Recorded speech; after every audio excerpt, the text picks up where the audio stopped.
Hello there, welcome to ITV News Meridian. Your headlines in the Thames Valley this Monday evening. 4,000 jobs secured at the mini plants in Cowley and Swindon as BMW confirms new investment in a new generation of electric cars. I think it's excellent. I think for the future of the plant, as well as the technological advances we'll have coming in the future, I think it'll be an amazing step.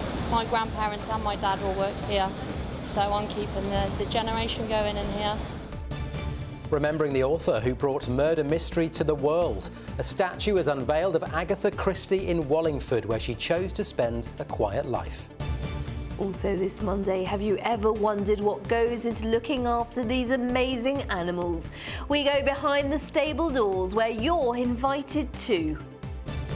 For you, £3.50. The books I do at 50p. Put it in the pot for me. And the first of our fundraising finalists in the running for a Pride of Britain award, the great-grandmother who began by helping others in Reading. And she's a bit of a daredevil too.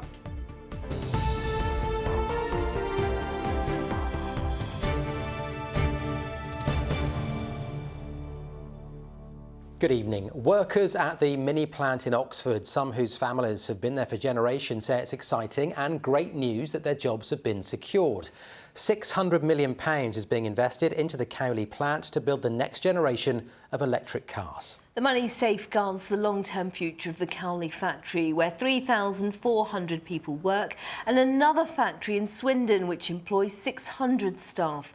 Our reporter Natalie Verney is inside the Cowley plant for us tonight, and Natalie, staff there have been giving you their reaction. Yes, they have, and they're all clearly thrilled. I mean, Oxford has always been home to the Mini, but its future was put into question when it was announced last year that its electric cars would be moving to China. Now, obviously, those plans have now changed, and this £600 million investment is not only a commitment to Oxford, but also a vote of confidence to the UK's motor industry. The Little Giant. It's a people's car that opens up a new era in family motoring. These new cars are sensational. The original Mini made a big impact when it first went on sale in 1959. Now, more than 60 years later, it's ready for the future. The Mini brand will go fully electric by 2030, and Oxford's factory will produce them. This was the right move at the right time, so thank you very much. I'm very happy. It's really great news. I'm delighted about this today's announcement because it secures the future of this plant, and we have a long success story, 110 years of car manufacturing here, and now we will have a bright future far into the electric age, so great news. I think it's really exciting. I'm looking forward for it to actually be here because I'll still be in my apprenticeship, so that'll be exciting to see it. I think it's excellent. I think for the future of the plant, as well as the technological advances we'll have coming in the future, I think it'll be an amazing step.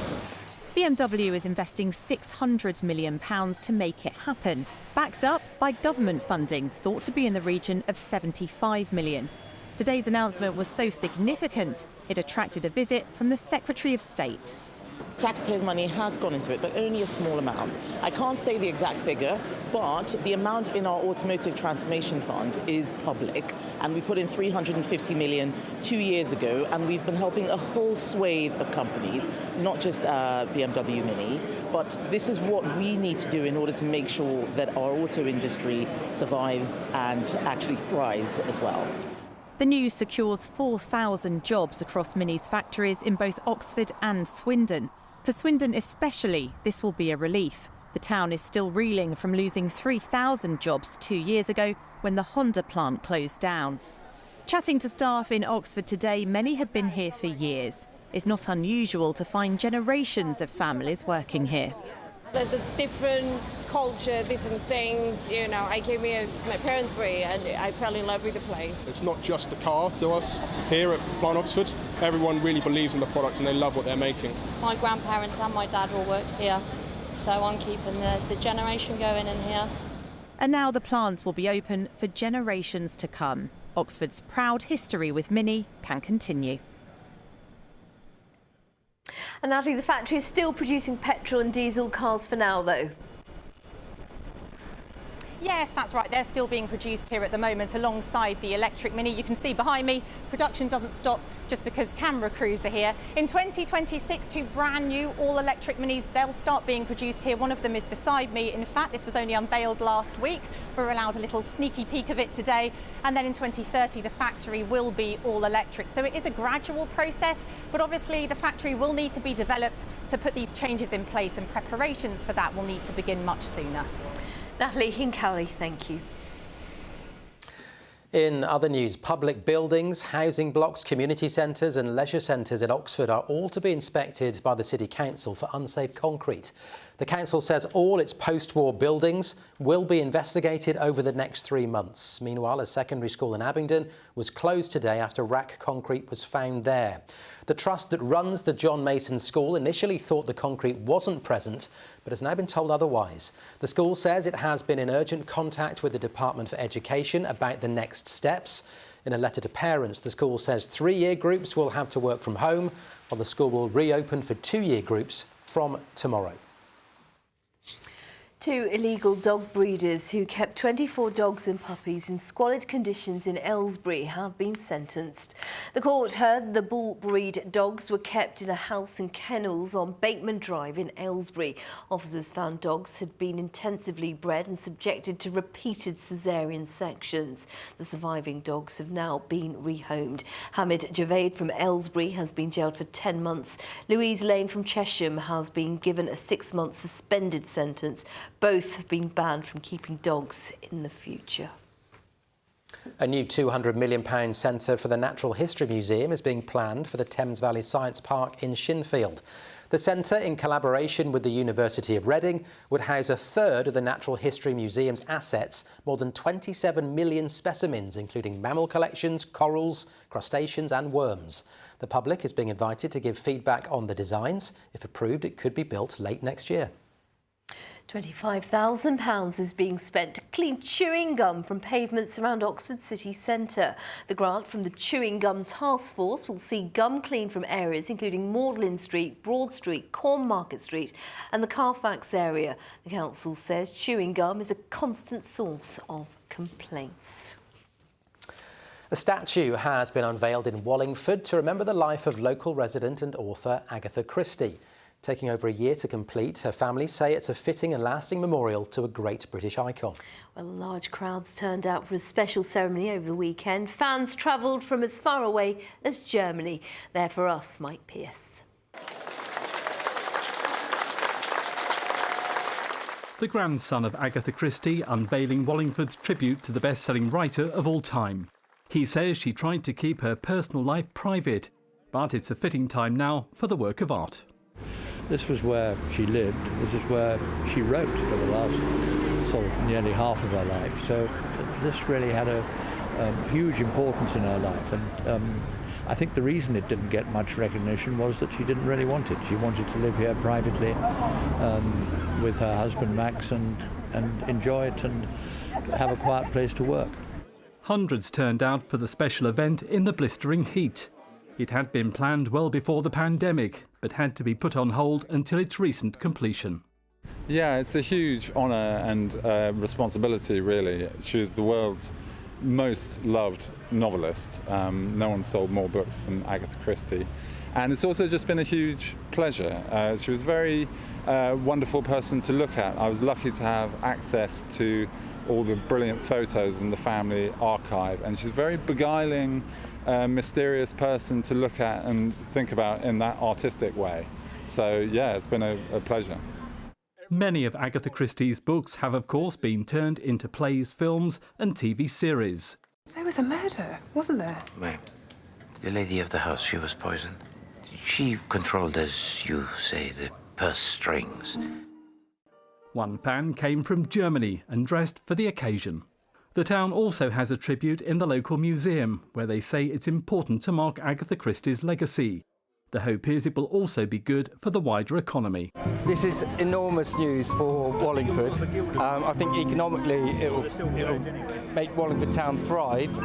It's amazing nothing has been done in recent years, despite the museum has had an exhibition there, but this is a permanent memorial to Agatha, and I think it'll be an inspiration to future generations of writers, and it will build on people's imagination. And sitting proudly, a reminder of Agatha Christie for all to see. Mike Pearce, ITV News, Wallingford. Now you're watching ITV News Meridian in the Thames Valley. Still to come on the programme. Behind the scenes at the stables, an invitation to see what it takes to keep a racehorse on the track. And while it was a bit of a scorcher of a weekend for many of us, it looks as though the end is in sight. I'll be back with news of something a little fresher a little later. Plenty more, of course, from us online. All the details on the screen, and don't forget to follow us on social media.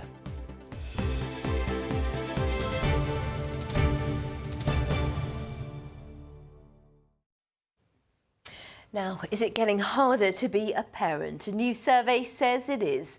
More than 70% of parents say they feel it's getting tougher with every year. Well, the study by UNICEF UK found that pressures included the rising cost of living, the price of childcare and mental health struggles. The government says it understands the pressures and is taking steps to help. With more, here's Kevin Ashford. Georgina Austin from Liss near Petersfield enjoys some family time. She knows all about the pleasure and pressures of parenthood. Just not being able to do like the days out that you used to be able to do, so like just mostly it's going to parks, which is quite boring, and then it's like, yeah, so everything's just gone up in price, so you can't really do as much as what you used to be able to do with them.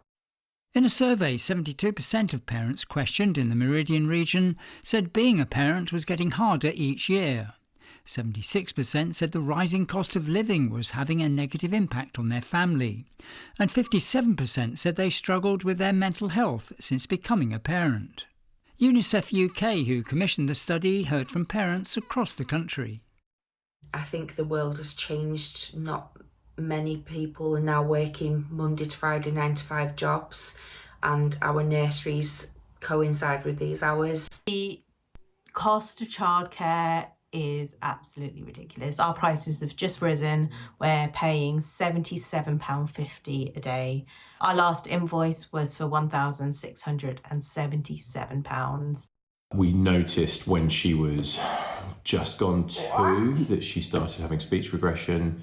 We felt very unsupported during that time. And frankly, in terms of health visitors and support, it was really non-existent. What we are calling for is a national baby and toddler guarantee, and this is about making sure that all parents and their babies and their children get the support that they need when they need it. So we're talking about really basic services. We're talking about health visiting. We're talking about mental health support. We're talking about access to childcare and early education, all things that should be in place, but for far too many parents just simply aren't there or are just too difficult to get hold of.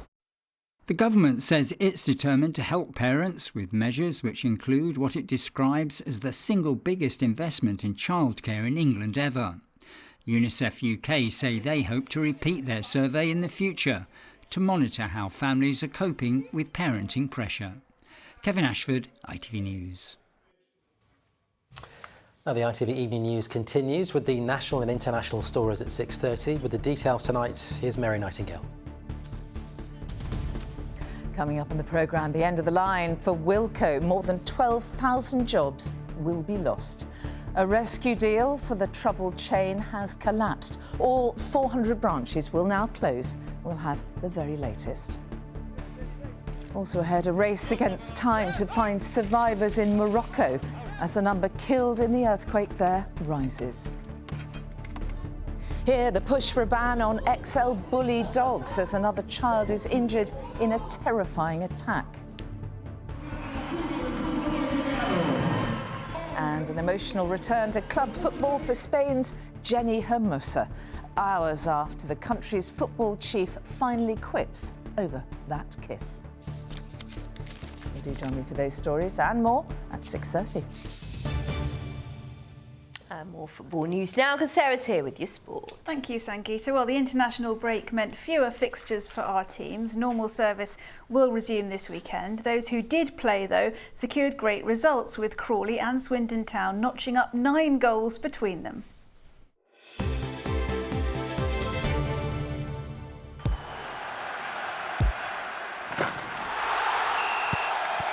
Zero Accounting Software sponsors ITV Regional Sports Report.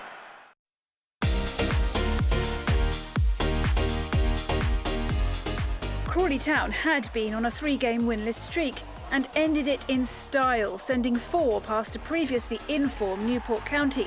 Adam Campbell struck twice to help send Crawley up to 10th place. I think it's cliche that it's all about the team and the result, and it's true. And I think today we showed what we've tried to do from the start of the season. We kept the ball well.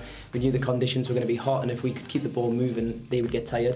And I think it showed. Obviously, second half we ran away with it, and that's what we try to do. And it's always good when it comes off.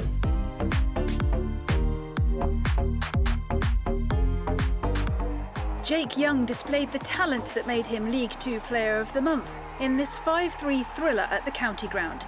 He netted a first-half double to send Swindon en route to victory. Jake Kane and Dan Kemp added their names to the score sheet before substitute Russian Hepburn Murphy scored this impressive individual goal to seal the points 3 minutes from time.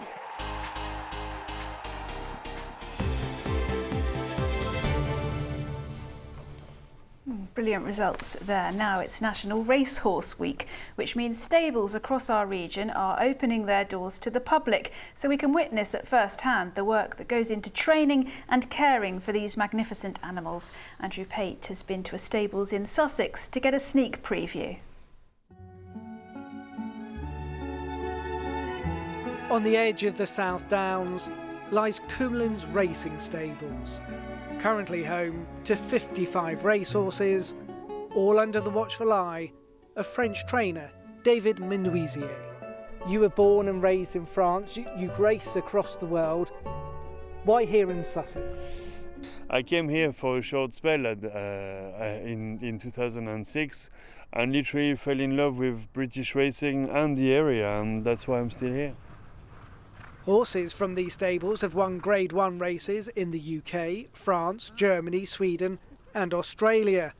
And you can now book a place to visit Coomlands this Sunday to see the care and attention the racehorses receive.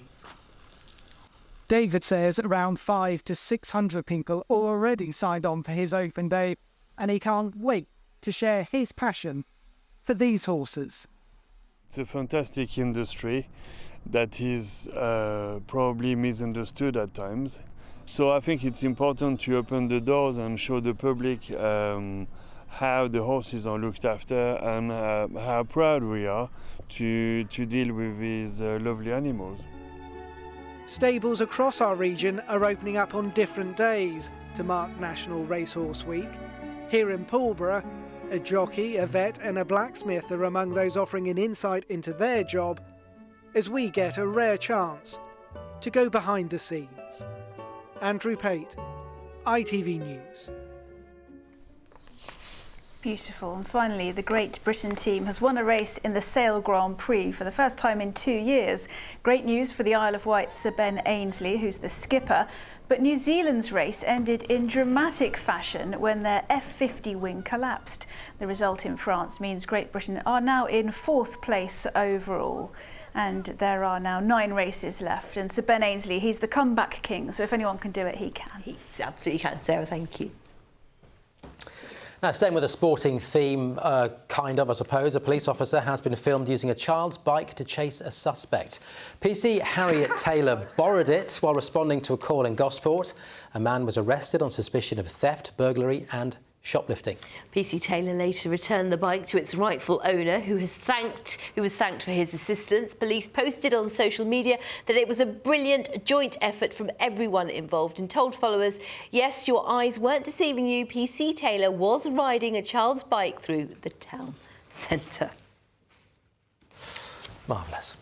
Now, all this week, we're going to be meeting the finalists in our Pride of Britain Fundraiser of the Year award. First up, a great-grandmother who at the age of 73 has devoted her life to helping others. She began raising money for good causes in Reading 40 years ago, and she carried on when she moved to Gosport. She's a bit of a daredevil and has abseiled down the Spinnaker Tower, wing-walked and thrown herself out of a plane at 5,000 feet. But it's the tireless fundraising she does week in, week out that really makes a difference. Christine Alsford went to meet her.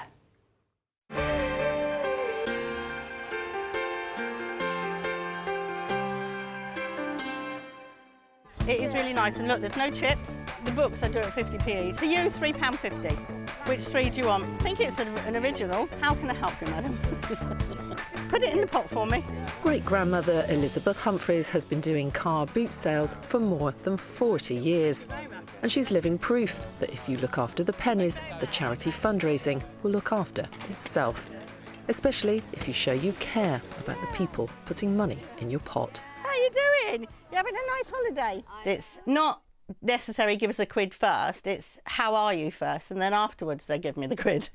But at the end it is to make sure that they feel loved. Bless you, sweetheart. Thank you. I've always done it for people, but when you add up the money, you just sort of think, oh, over the last 8 years I've raised £75,000. And it's not just her fundraising total that's sky high. At 73, Elizabeth is still game to take on any challenge to raise money for a good cause. How was that? That was super awesome.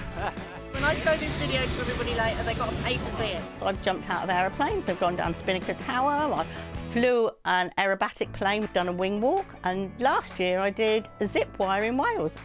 I just like doing mad things. You're a bit of an adrenaline junkie. Yeah, but I tell you what, I can't swim. I'm really frightened of water.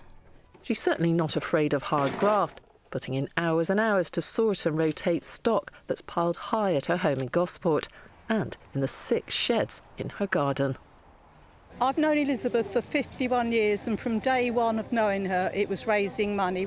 Elizabeth thrives on it. It's her oxygen. It's her lifeblood, really.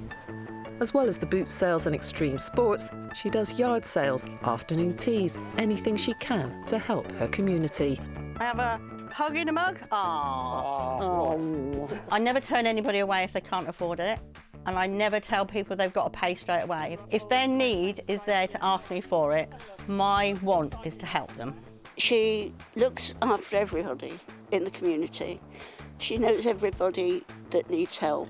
I'm just absolutely flummoxed at what she can achieve on her own. Her biggest project last year was raising £17,000 to pay for life-saving defibrillators in her local pub, community centre and every local school. She's worked so hard to get all this stuff and raise all this money for these defibrillators for everybody, not just us, it's for the whole community, and she is, I absolutely love her to bits. She is absolutely amazing. Thank you very much, my darling. Thank you. Bless you. Take care, my love. Elizabeth's husband died from a brain tumour, and for years, along with her son, she's been the driving force behind a charity called The Big Match, which has raised more than £750,000 for the brain tumour charity and Action for Children. Her drive to do good, seemingly endless. Everybody that we've been speaking to has been saying, you know, just how hard you work. Well, yeah, I mean, as I said, since I retired, I've got nothing else to do. Bless you. Have a nice day. See you next week. God gave us all a reason, and my reason is to help other people. And we'll meet our second finalist tomorrow, and our regional winner will be revealed on Friday. Pip's with us now. Pip, this weekend, what a scorcher. Not as hot today, though. Yeah, thankfully not quite as hot today. But yeah, absolutely was a scorcher. Now, we knew already by last Thursday that we'd beaten the current UK record of getting 3 consecutive days above 30 degrees Celsius in September. By the end of the weekend, we'd actually absolutely smashed that record. Take a look. We got 7 days in a row, so Monday right through to Sunday, all getting a temperature above 30 Celsius across the UK. This is how the temperatures panned out locally. So they peaked on Saturday, actually. So initially Thursday was thought to be the warmest day of the year. It actually peaked on Saturday, 31.7 in Farnborough. That wasn't too far shy of the overall UK maximum on Saturday of 33.2 in Kew Gardens. But as you say, today quite a bit down on that, 25.6 Celsius, but still a very sticky sort of humid feel. And of course, with all the hot weather, lots of people have been heading to the beach. I've got a wonderful video to show you now. This came from Lucy Betts. This was her Labrador splashing about in the sea off Sandown. Can you see it's got a little friend sidling up there? This was a little seal pup, came to say hi. I think the seal pup probably more enjoying it than the Labrador. He looks a little bit perturbed, but Lucy said it was a fabulous sight and she just feels so lucky to live on the south coast. Absolutely, great video as well. Now, for people who don't particularly love the hot weather, some good news on the way, is that right? Yeah, that's right. If, like me, you spent the weekend led in front of a fan reaching for the ice cream, you'll be pleased to hear... Just every weekend. Yeah, pretty much, yeah. There is something more manageable on the way. So take a look at this. This is what we've got really used to over the last week or so, these deep orange and red hues across southern parts of the UK. But look to the northwest, a couple of fronts. Those will be coming our way through the next 24 hours. As they start to clear, temperatures will take a dip. Now, I say they'll take a dip. It'll be less humid, but still warm for the time of year. Not scorching, pleasantly warm in the sunshine, probably the low 20s.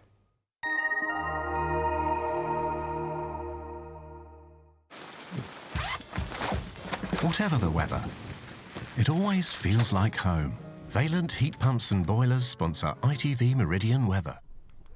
So certainly something a little more manageable on the way. But for tonight, things still look pretty warm and pretty humid as well. So another uncomfortable one for sleeping. Then that rain slowly sinks its way southwards tomorrow. And behind that, thankfully, something a little bit fresher. Out there at the moment then, we're looking at largely dry conditions, some clear spells coming and going, but we will see 1 or 2 showers just running along the south coast, and later in the night the first signs of thickening cloud and a few spots of rain creeping into the northwest there. But as you can see, temperatures high once again, probably not much lower than 16 or 17 Celsius for many of us.